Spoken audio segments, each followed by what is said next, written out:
Welcome to Modern Crime Scope, the channel where real-life mysteries and shocking scandals are brought to light. We dive deep into true crime stories, exposing hidden truths, surprising twists, and unforgettable cases that keep you on the edge of your seat. Subscribe to stay updated on gripping stories you won't forget. Emma Carter, once celebrated as the devoted and inspiring young teacher of Greenfield High, is now at the center of a scandal that has torn her community apart. Her shocking arrest, hidden pregnancy, and the explosive twists that followed reveal a chilling story no one saw coming. Emma Carter had always been the kind of teacher who stood out. At just 27, she had built a reputation as one of the most dedicated staff members at Greenfield High School. Parents trusted her, students admired her, and colleagues often praised her for her energy and patience. She coached after-school activities, helped organize fundraisers, and frequently stayed long past dismissal to assist students who were falling behind. To many in the small town, Emma was a shining example of what a young teacher should be. That image shattered the moment her name appeared on the evening news, not for an award or achievement, but for something that would change the community forever. The first hint of trouble came on an otherwise ordinary Monday morning, when several police cars appeared outside the school. Officers entered quietly, but the sight of them escorting Emma out in handcuffs spread like wildfire. Within hours, word had circulated that she was facing serious allegations of misconduct involving one of her students. At first, many refused to believe it. The idea seemed impossible, almost absurd. Emma had always seemed so careful, so committed to her profession. Parents who had known her for years were left speechless, and some even defended her publicly, saying there must have been some terrible mistake. As the day went on, however, more details began to surface. Authorities confirmed that Emma was accused of engaging in an inappropriate relationship with a teenage boy from the very school where she worked. The accusations were shocking, and they sparked immediate outrage. For parents, the betrayal cut especially deep. Many had trusted Emma not only to teach their children, but also to mentor them, to guide them during their most impressionable years. Now, that trust had been broken in the worst possible way. Reporters quickly descended on Greenfield, turning the quiet suburban town into a media circus. Camera crews camped outside the courthouse, neighbors were hounded for interviews, and Emma's once friendly smile was plastered across television screens, framed by headlines that spoke of scandal and betrayal.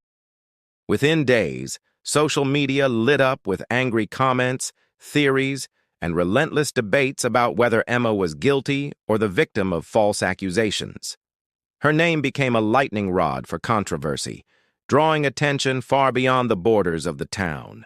Meanwhile, behind the closed doors of the investigation, authorities were gathering evidence. Every text message, every late-night call, every unexplained absence was being scrutinized. At first, the evidence was sparse, but as investigators dug deeper, their findings seemed to support the claims made by the student. Still, Emma maintained her composure during court appearances, never admitting guilt, never showing more emotion than a blank stare. This only added to the mystery surrounding her. Greenfield itself changed almost overnight. Where once the town was known for its quiet neighborhoods and strong schools, now it was associated with scandal. Parents pulled their children from extracurricular programs. Teachers kept to themselves, and the entire school community was thrown into turmoil. The case of Emma Carter had become more than just a shocking story. It was a wound that threatened to scar the town for years to come. The case against Emma Carter began to take shape as investigators pieced together the timeline of events. At first, the accusations seemed too outrageous for many to accept, but the more details that surfaced, the harder it became to dismiss them. The student at the center of the case had reportedly confided in a close friend, explaining that his teacher had crossed lines that should never have been crossed. That friend, overwhelmed by the weight of the secret, eventually shared the story with a school counselor. From there, a chain reaction unfolded that could not be stopped. By the time the police were called, whispers had already turned into accusations, and Emma's life was unraveling in real time. Investigators uncovered text messages exchanged between Emma and the student. On the surface, some of the messages seemed harmless, the kind of light-hearted encouragement any teacher might send to motivate a struggling teenager. But others raised red flags. Certain phrases suggested an intimacy beyond academics, and the frequency of late-night exchanges suggested a relationship far more personal than professional. These discoveries were enough to push the case forward, even though Emma and her defense team claimed the messages were misinterpreted. What shocked the community most was the revelation that Emma had met with the student outside of school hours. These weren't chance encounters at the grocery store or casual sightings around town. Investigators allege that Emma had arranged private meetings under the guise of tutoring sessions. It was during these moments, prosecutors claimed, that the boundary between teacher and student was destroyed. The thought of a trusted educator creating opportunities to exploit a teenager infuriated parents and spread unease throughout the town.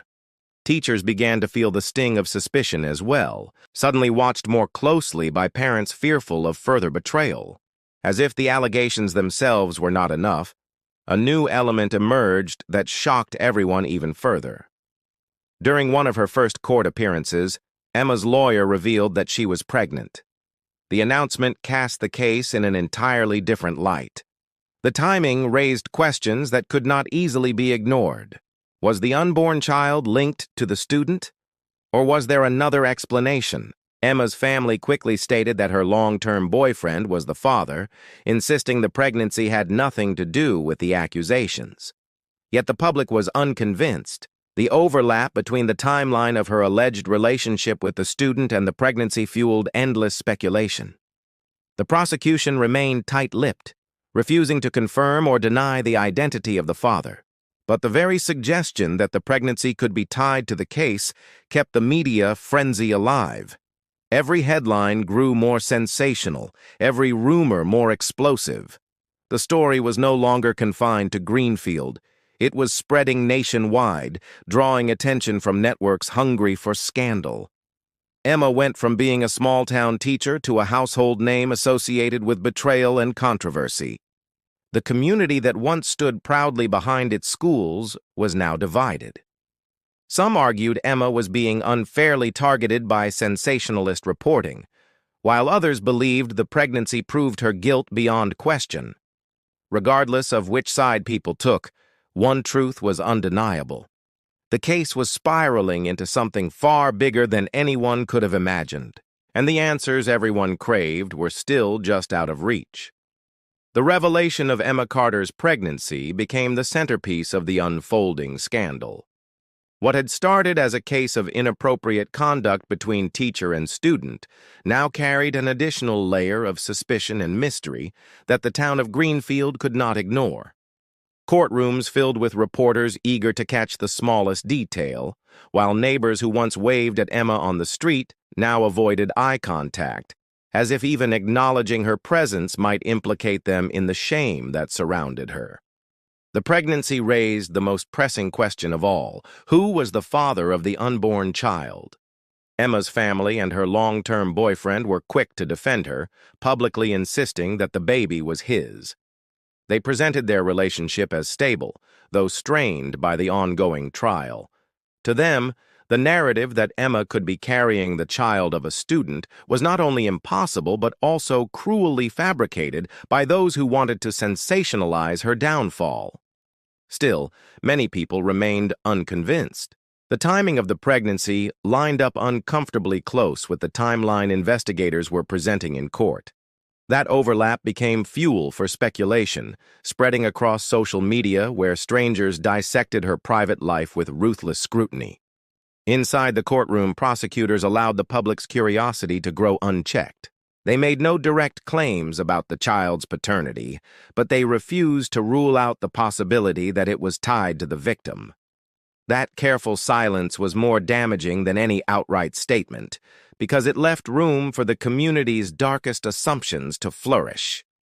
Every hearing drew more onlookers, some hoping to see Emma break down under pressure, others secretly hoping for vindication that their beloved teacher had been falsely accused. The trial had transformed into a stage where every detail of Emma's life was picked apart, and her pregnancy was the most gripping piece of evidence yet. At the same time, the defense worked tirelessly to shift the narrative. They argued that the students' accusations were inconsistent, shaped by the pressures of police questioning and peer gossip. They painted Emma as a victim of exaggeration, caught in the dangerous storm of a small town's judgment and the media's hunger for scandal. But even as her lawyers argued her innocence, whispers of the pregnancy's true significance overshadowed every defense. In the court of public opinion, proof of guilt no longer mattered. What mattered was the unanswered question that no one dared say aloud without hesitation. Was the child evidence of the crime? For the residents of Greenfield, the situation created a deep divide. Some community members rallied behind Emma, convinced she was a scapegoat in a case that spiraled beyond reason. Others demanded justice, seeing the pregnancy as undeniable proof of her betrayal. The small town found itself consumed by arguments, with neighbors avoiding one another and parents demanding stricter oversight of teachers. The scandal did not just damage Emma's reputation, it fractured the very fabric of the community. As weeks passed and the due date inched closer, the pressure on prosecutors mounted. Everyone wanted clarity, but no one had answers. DNA testing had been discussed but delayed, and in that delay, the mystery only grew heavier. The case was no longer simply about what Emma may or may not have done. It had become a battle over truth, perception, and the hidden secrets that lingered beneath her quiet, controlled exterior. The unborn child had become a symbol of uncertainty, the unanswered riddle that held the power to either condemn Emma completely or unravel the story the prosecution had built. Until those results were revealed, Greenfield remained trapped in a haze of suspicion and fear, watching as one of their most trusted figures transformed into the most notorious name the town had ever known. Just as the case seemed to have reached its most dramatic point, investigators uncovered evidence that widened the scope of suspicion. Buried within Emma Carter's personal email account were a series of deleted messages, fragments that had been recovered through forensic technology.